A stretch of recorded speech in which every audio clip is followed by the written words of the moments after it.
giving me this time.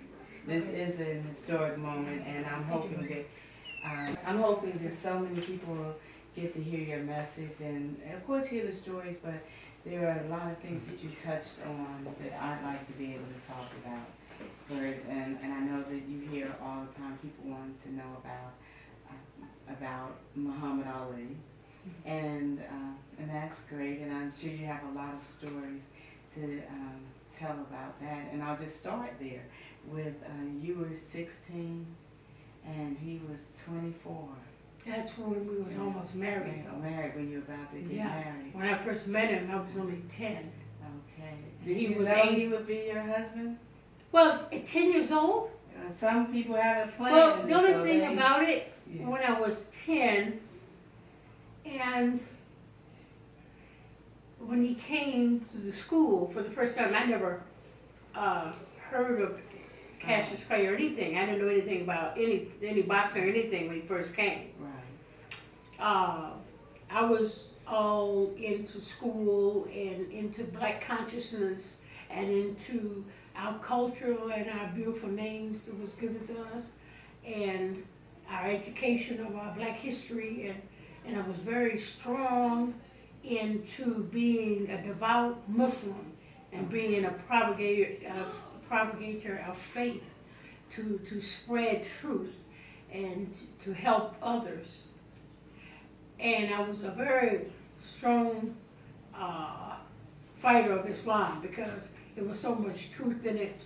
And as a young child, we were so mesmerized and enthused about the little fantasies that children appreciate and love. And one of those things that we are influenced by as children is, first of all, the Christmases and the holidays and the things that affect us and we're impressed by being young. Right. And what we get all excited about, going to amusement parks and going to the circus, things that we are emotionally excited to see, spectacular things.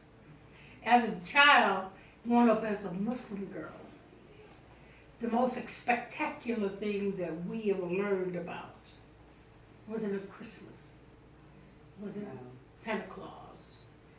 It was knowing that we came from a people that were great. I came from a people that were kings and queens of countries who was industrial masters, who raised grain, who, took cotton and picked cotton and made every garment in our country by the sweat of our hands. People who was enthused by the works of Sojourner Truth and Harriet Tubman. And this is stuff you learned at a young age. 3 years old. Yes. Yeah, this is what I'm impressed about. Right. I'm impressed about Frederick Douglass. I'm impressed about Elijah Muhammad. I'm impressed about Marcus Garvey. I'm impressed about things like this. Way before the revolution of Martin Luther King and H. Rap Brown and Stokely Carmichael, we had these truths and beliefs before these people. We were honored and blessed and thankful for being called ourselves black men and women and proud of it. Well, you know what, and we'll go back to Muhammad Ali because you've taken me a place where we really need to go because at some point in time, we lost that. Yeah. And you talked about it earlier about reaching out and speaking up, and that's not happening in our villages anymore. This is why we're falling. This is why we're losing that strength. This is why we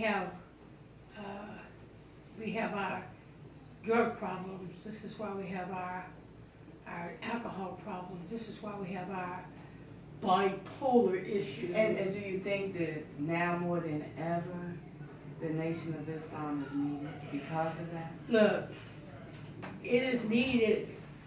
Islam, period, is needed. Right.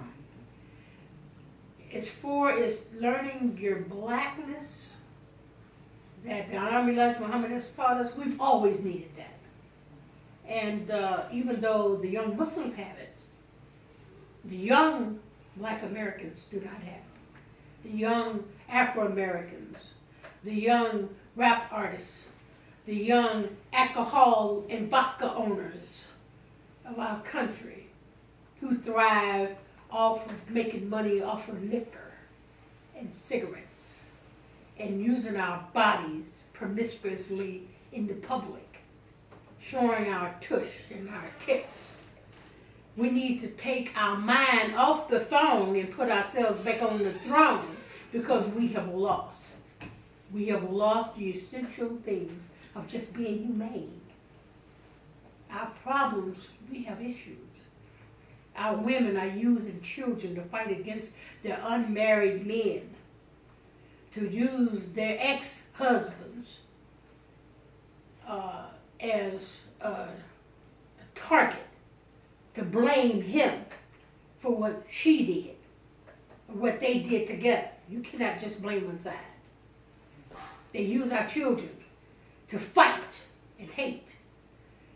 We have not learned to, even when we're divorced, to show how stupid we are. When a man and woman divorce, that means they can't get along and they don't agree with one another and they just can't, be in harmony. Mm-hmm. So if you both are free, each have their freedom, where's the animosity? You both get your freedom. So why are you going to hate each other now? It's over. You cast and you're supposed to take out all of the evil and the bad and the egos and the trips, and the pride. You kill it and just remember the best and the good things. Because it was a beautiful thing made, a beautiful thing created from that beauty of love, and that's a child. And if we don't keep fighting each other over these small, petty things, we're going to destroy our children. We're having these fights, and there was a time, I can remember when Minister Farrakhan had men-only meetings, and for some reason you had women complaining because they say the meeting should be open to men and women. And then there was a meeting held in Atlanta for women only. A wonderful experience. I was there, and the minister talked to women like they were his daughters. Mm-hmm. We need more of that. Yeah, but you know what? We can create that ourselves. Like when the Honorable Elijah Muhammad created the MGT and GCC, which means Muslim Gold Training and General Civilization class. That is something that we'll always have for the rest of our lives. That doesn't go away. That's something that's been impregnated with us and created by us. It's a mean of self-respect, a meaning of a training, an academy of something that you get enriched as you're young and grow into a woman, a girl growing into a woman. And that's something will always be there. Women themselves can get together at any time and study and train ourselves. Now we don't need no men to tell us to do that. We can do that ourselves. That's not something you have to realize. Anything we want in our life, anything we want, we can work as a team, as a whole, and do that. But see, our issues are simple. But the tasks are hard to do. You know what I mean? When you're married, like when you're getting back to Muhammad Ali, the number one question that I'm asked time and over and over and over, what is it like being married to Muhammad Ali? Well, what do you mean? What it's like being married? Well, it's like being married to me. Right. But since he's the star and he's the most famous one, well, it was exciting. I would say it was a journey. It was interesting. It had its pros and its cons. My life story, it will be talking about certain periods of my life with him and I would call it my memoirs because there are certain things you just can't tell everything about, but you know, there are certain things that I think would be essential to express so other women can be guided by it. I didn't have too many women to really look up to in my time. My mother is one that really taught me a lot of things. My mom, you know, and my dad. And between those two, I think I came out okay, you know. But I just want to say that the best thing that ever happened to me is being a Muslim and be able to appreciate my mother and my father. Okay. And you said they were responsible For my two lives. Right. My life as a person coming into the world that God bless him to, and also as my life as a Muslim, giving my life, my spiritual life. Right. And it's something because sometimes children will stray. Yes. And for you to remain faithful. Yes. And to continue spreading We the all message. stray. We all stray at a certain moment. You know, we stray in different areas, and that's just a part of learning. The strayness is part of learning, testing. You know. And you know, growing up, I grew up in Newark, New Jersey. Strong presence of the Nation of Islam, very strong presence, and there was always the respect. And I've even seen it, like to talk about when they had the barbershop movie, and they talked about, and disparagingly talked about Mrs. Rosa Parks and Dr. Martin Luther King. But they didn't say anything, even in all their explanations for what they said about Dr. King, and it was very disrespectful. But they did not say anything about Minister Farrakhan. When we need someone, number one, folks know not to mess. We know not to mess with Minister Farrakhan, and we know that when we need someone to come in with the sound reasoning for us, we call on him. I look at the problems we're having in the schools, in our communities, and the Nation of Islam has been able to do stuff in our communities that no one else has been able to do. They always have. Always will be that way. And it's because as Muslim children, if you can take a Muslim child and then a non-Muslim child, and you look at the way they learn, the Muslim child is probably 75% ahead of a regular child that's just grown just upon pure, just unadulterated, just knowledge at home. But a Muslim child has knowledge beyond that, because they have the respect and knowledge at home, but they learn about their inner soul and their inner being and their inner spirit. And it's a little bit more, they're a little bit more advanced. I have a coloring book. It's called the Color to Learn series, about good old-fashioned values and good manners. It's a coloring book that's for the young and the old. In order for your young people to know what old people should know, not learning about what they say to you, what they should do, but to know what they're supposed to do, what's right and what's wrong. And it's a coloring book, and it's a drawing, and you try to figure out what's wrong with the picture. And then the result on the next page, it shows the solution of the picture and tell why the situation is wrong in that way. And these are very small, simple mannerisms. I mean, something simple like shaking somebody's hand, or going outside to play with your sister, and what you should do for their safety. Things about the neglect that children, the adults have with the children, what might cause danger to them. These are small things that can, I would say, probably help, and I know can help our young people to learn about the old way, the old school way. The things that our mother, grandmothers have taught us. The young mothers today are babies' mamas and daddy's mamas' babies. And how can they tell you anything when they haven't even grown up with moral excellence? It's like anything goes. Now, I don't know about you, but when you have children out of wedlock, it's children out of wedlock. That is not good. I don't care how you look at it. I don't care how you put it. If you have a child out of wedlock, how are you going to teach that children any moral excellence? Especially where they came from. And you have so How much can you do of that? it, you know. And they do this, and they bring children into this realm of confusion by giving birth to them, not knowing where they're going.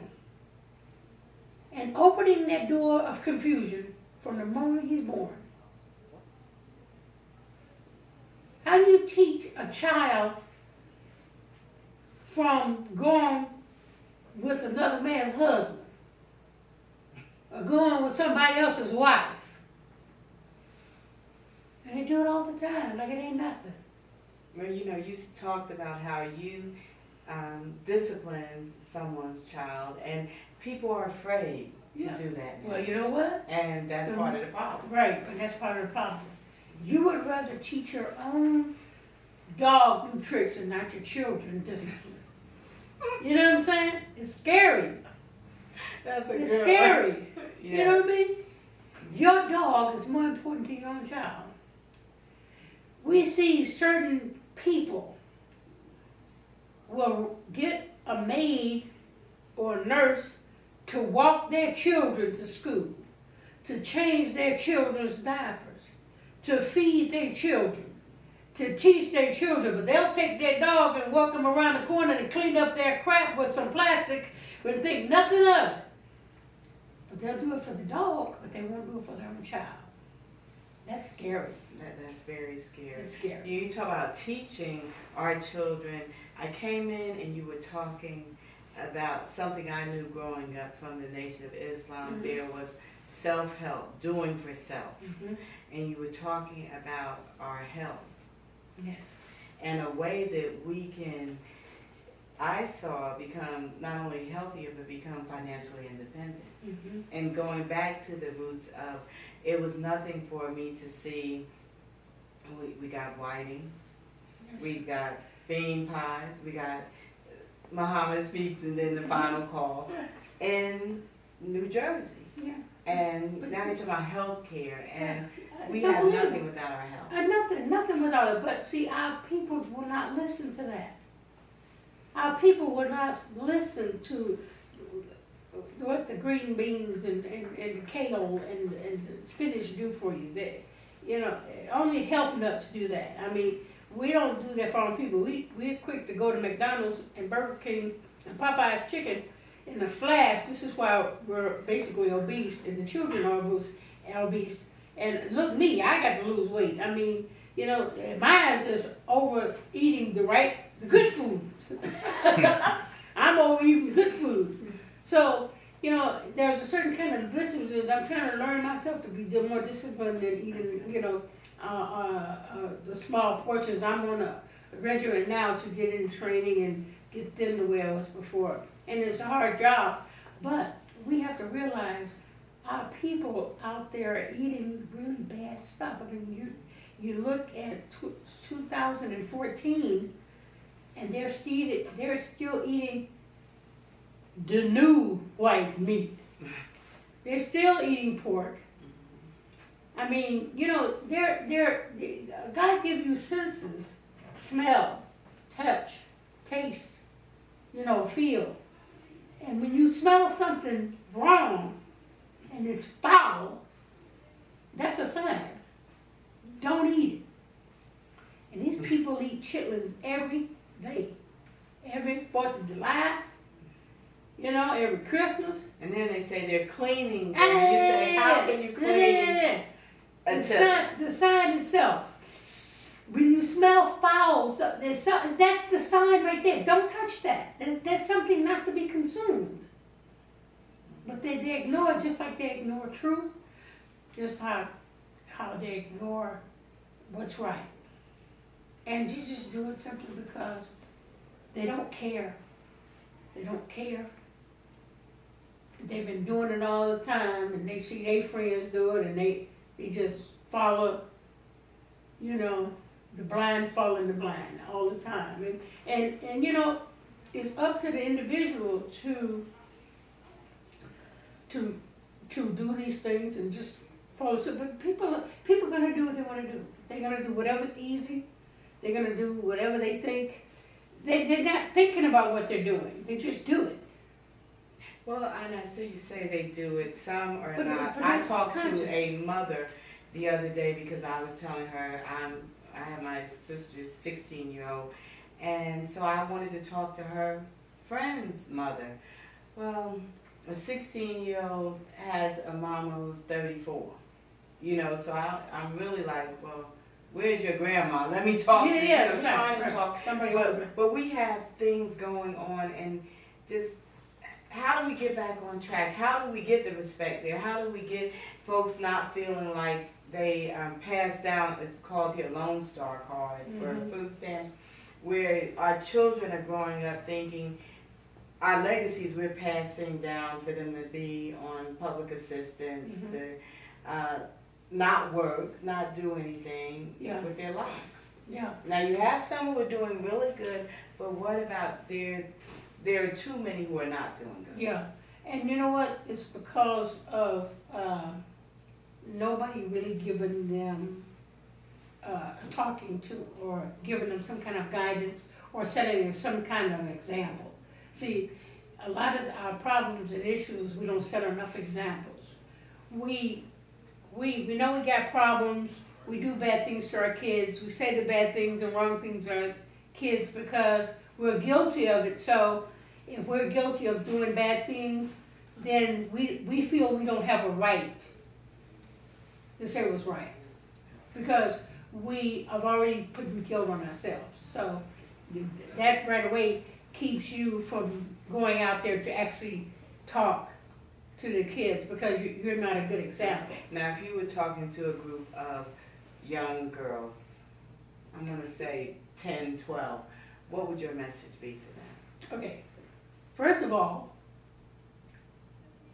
I'd have to show myself as an example, okay? I can say 10 things to 10 girls in here, and they'll take my word, it's true value. I can put 5 of my children in front of me, and they'll say, oh, mama, you know what, yeah, you can tell that to somebody else, but you know, I know you, and you did what was right, and you did what was wrong. Look what happened to you. You know what I'm saying? I mean, children try to evaluate or try to use you as an example all the time, and they can only see one side of it. They can only see what they created or heard, and then when they build that whatever they want to think.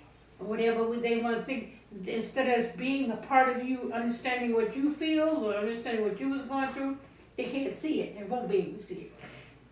A lot of times, it takes time and growth for a person to come around and understand it. There's certain things my daughters will say to me, and they would I'd just be appalled of what they say to me. And I say, how can they be so cruel and say something like that mean to me? To me, I think it's mean. To them, it's nothing. They don't think nothing of it because they're young. But time has gone by. I let time go by. And I don't push an issue. I'll tell them what I feel, whether they like it or not. I don't care what they think or what they say. I'll say what I feel. Boom, it's said, it's done. Think about it. That's all I can do. Because they're going to think wherever they want to think anyway. You know, you have peers, you have people who have influenced children. One thing I have to say is to children, grown women who have mothers. Don't think that you're so smart you know everything, because you don't. You're far from knowing anything. And the reason why An older person is more wiser than you because they've been down that road that you probably will never go down and never understand. So when a woman growing up in this society, I don't care what her mother has ever done, she only have one. Or she only have that one that raised her. But she only have really one mother. The mother can be an alcoholic, a drug addict, a schizophrenic, a bipolar satanic narcissist. But it's not up to you to realize why she's like that. It's up to you to just say, I don't care what you're going through, Mom. I don't care what has happened to you. All I know is you're my mother and I love you. And that's what's important. And you don't know what that woman went through to go do what she do. She could just be that way simply because you don't like her. And it hurts her. Because you don't like her and you don't respect her. So she's hurt. So you need to cut all the little bigotry, the little pride, the little egos thinking you're better than them or whatever, and don't like what they moves that they made because they made their choices to the best of their knowledge, the best that they could do. You should always love your mother. You might not get along together, you might not agree on the same things, but she's still your mother. You're blessed to have that. God put you in that position to give blessing, to give birth of that child. And you have to thank God for that blessing. Besides all the other issues, you should be thankful just for that. That alone, just live off of that. And believe me, that mother, whatever her problem is, she'll turn around and change to the better. You have just actually healed that soul of that woman right then and there because you're her daughter and she loves that what came from her automatically. And we need to hug our mothers. We need to tell them we love them. And we need that. I don't care what their situation are. You should always do that. And your father as well. Even if your father has hurt you, spanked you, or whatever he did to you, he's still your father. Or whatever his issues is. He's still a blessing and used to bring you into this world. And we need to do that more. I think we need to do that more. Don't try to make them like you or try to make them like you like them. You know, just try to love one another and just give that kind of love. You can learn from each other. You can help each other. That is wonderful. You will. And people should do that. Right. And husband and wife, married or divorced, should be the same way. And then they won't have issues like that. There's sometimes that we outgrow each other and we can't live with each other because they're headstrong and they will not compromise. It takes two people to compromise. Everybody's too high on the hog and too much pride and they just won't submit and just compromise because it's the right thing to do. Simple. And the best thing to do. And the best thing to do. And because they're so busy trying to compete. And be the right one and be the bad one. And it's not necessary. And it ends up hurting the children. It ends up hurting you. Yeah. And you know what? When you take this evil, this hatred, and this blame, and you hold this grudge against your mother for all these years, the same pain, that you're hurting yourself. Because when you get older in life, your sickness is going to come and get you. There's a sickness will come and eat you. Everybody doesn't die happy. Everybody doesn't die old without pain. Right. And everybody has their own way of leaving this world. And you will be better off and be more at peace if you would just get all that evil, infested hatred, and just been infested. It's old. It's like algae. We have no clear water. It's all green and mucky. And you want to keep it saturated like that. Don't you want a clean pool? Don't you want a clean lake? Something clean and refreshing? Your life with your mother and your father and your loved ones should be that clean and pure. And it's so much fun, and it's so much fun to develop times of intimacy, quality time that they will remember for the rest of their lives. Those memories they Those can memories hold on to you. Those memories give you hope. Those memories make you go forward. Those memories give you strength. It gives you guidance. You know? I wanted to give up on a lot of things. Not doing this or not doing, and I just said maybe I should just not do this. And I go, and then after a while I go, why shouldn't I? What's wrong with me? I can't just give up. Because something is keeping you, making you want to do You're what's here right. for a reason. Yeah, you are. You are. And you're the perfect person to be here to help somebody. Even if you go through all these, if you go through bad times, and you've done the wrong things the wrong way, and you change it for the better, then you can be a teacher. Everybody don't have to make mistakes and do the wrong thing to learn. Right. You can watch others and learn from it. That's what I tell people about those drugs. I say you can learn from others' experiences. Sister Ali, I thank you so much. Thank you. And I look forward to seeing more of your work and hearing more from you. Look, you know what? I thank for being here. I'm just happy to be a woman. I'm happy to be a mother of 6 beautiful children. And it hasn't been a picnic, but it's been a grand journey of life. And if I die tomorrow, I can say I lived a good life with my children and with my family. And I'm just blessed to be here. And I want to show and experience and try to guide other women to just be the best they can be and be something they want to be, not what somebody wants them to be. You know what I mean? We're blessed to have Yes, you. ma'am. Thank you so Thank you, much. sister. Thank you. I could